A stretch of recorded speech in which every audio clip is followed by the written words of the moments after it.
Break के बाद एक बार फिर आपका स्वागत है। आप देख रहे हैं न्यूज़ 18 जम्मू कश्मीर, लद्दाख, हिमाचल। राजौरी में कल देर शाम जो दहशतगर्दाना कार्रवाई हुई थी, इस कल शाम की कार्रवाई में 4 लोगों की मौत हो गई थी और उसी इलाके में आज दिन में जो आईईडी ब्लास्ट हुआ है उसमें 2 बच्चों की अब तक मौत हो चुकी है। इस तरह से कुल 6 लोगों की जान चली गई है। राजौरी में आतंकी हमले के बाद एबीवीपी द्वारा सेंट्रल यूनिवर्सिटी जम्मू में प्रदर्शन किया गया।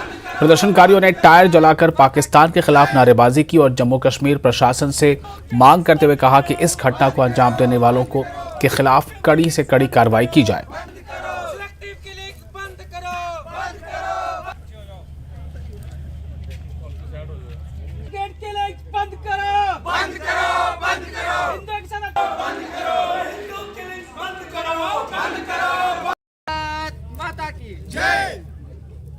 जैसे कि आप जानते हैं कि आज जो हम प्रदर्शन कर रहे हैं वो कल की जो राजौरी में टारगेटेड किलिंग्स की गई हैं, जिसमें अल्पसंख्यक हिंदुओं को टारगेट निशाना बना के उन्हें मौत के घाट उतारा गया है और अभी बहुत सारे लोग जख्मी हैं, जिसमें सुबह एक आईडी ब्लास्ट होता है जिसमें एक माँ और एक बच्चा अपनी जान गंवा देते हैं।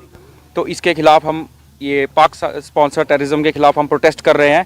इसके साथ साथ हम ये भी कहना चाहते हैं कि ये जो ऑपरेट हो रहा है नक्सस पूरा, ये बिल्कुल कश्मीर में जैसे पलायन किया गया, किश्तवाड़ में जैसे पलायन किया गया, रामबन, मेंढर, पुंछ जैसे ज़िलों में जैसा ये पलायन किया गया, वही मॉडल यहाँ पे अपनाया जा रहा है। हिंदुओं को सेलेक्टिवली टारगेट किया जा रहा है उनको मारने के लिए, ताकि उसके बाद वहाँ पे वो वैसा ही मॉडल अपनाते हुए डेमोग्राफी एरिया की चेंज की जाए। इसके खिलाफ हम प्रदर्शन कर रहे हैं और हम ऐसा नहीं होने देंगे। और सरकार से भी हम मांग करते हैं कि जो फैमिलीज़ के साथ लॉस हुआ है उसका पूरा बदला लिया जाए और फैमिलीज़ को कंपनसेशन के साथ साथ सिक्योरिटी प्रोवाइड की जाए और आने वाले समय में ऐसी कोई घटना हमारे जम्मू कश्मीर प्रदेश या भारत के किसी भी कोने में वापस ना हो। इसके खिलाफ हम आज प्रदर्शन कर रहे हैं।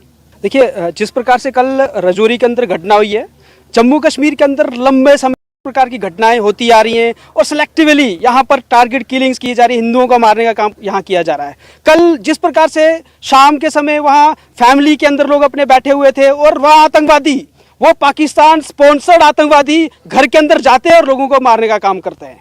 हम देख रहे हैं कि इस प्रकार की घटनाएं लंबे समय से होती आ रही है। मैं आज छात्र जो है, चाहे युवा है, चाहे जम्मू कश्मीर का छात्र है, पूरे देश भर का छात्र इस घटना से बहुत ज़्यादा प्रभावित हुआ है। हम सबसे पहले इस पूरे घटना की कड़े शब्दों में निंदा करते हैं और जम्मू कश्मीर के एलजी प्रशासन से, होम मिनिस्टर से हम यह प्रश्न पूछते हैं कि जम्मू कश्मीर के अंदर कब तक इस प्रकार की सिलेक्टिव किलिंग्स, कब तक इस प्रकार से हिंदुओं को मारने का काम जाएगा? क्यों नहीं सरकार अभी तक जो है इस प्रकार की किलिंग्स को रोकने का काम क्यों नहीं कर रही है?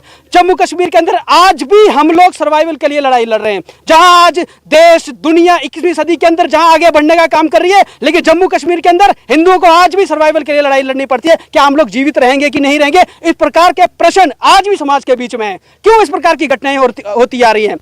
आपके माध्यम से जम्मू कश्मीर की प्रशासन को, भारत के सरकार को हम चेतावनी देना चाहते हैं कि आप लोग इस प्रकार की सिलेक्टिव किलिंग को रोकें। जो पाकिस्तान अपना यहाँ टेररिज्म, यहाँ जो जम्मू कश्मीर के अंदर पनपनाने का काम दोबारा से कर रहा है, उसको रोकने का काम भारत की सरकार को करना होगा। और हम जानते हैं इस बात को भी कि जो टेररिज्म है वो अंतिम सांसें अपनी ले रहा है, परंतु इस प्रकार की कायराना हरकत जो मानवता के खिलाफ है, पाकिस्तान के स्पॉन्सर टेररिस्ट जम्मू कश्मीर के अंदर कर रहे हैं, उसको भारत का समाज, जम्मू कश्मीर का समाज, जम्मू कश्मीर का विद्यार्थी, जम्मू कश्मीर का नागरिक कतई बर्दाश्त नहीं करने वाला है। और हम लोग तब तक चुप नहीं बैठेंगे जब तक यहाँ सुरक्षा, जितने भी यहाँ माइनॉरिटी के अंदर लोग हैं उनकी सुरक्षा भारत की सरकार, जम्मू की सरकार यहाँ सुनिश्चित नहीं करती है। हम लोग चुप नहीं बैठने वाले और आने वाले समय के अंदर पूरे प्रदेश भर में सभी विश्वविद्यालय, सभी कैंपस, सभी स्कूल, सभी कॉलेज इसी प्रकार से हम लोग बंद करने वाले। विद्यार्थी परिषद कतई बर्दाश्त नहीं कर सकता है। इसलिए एलजी प्रशासन को जानना होगा और इस प्रकार की सिलेक्टिव किलिंग्स को जम्मू कश्मीर से रोकना होगा। राजौरी मामले पर कांग्रेस नेता पवन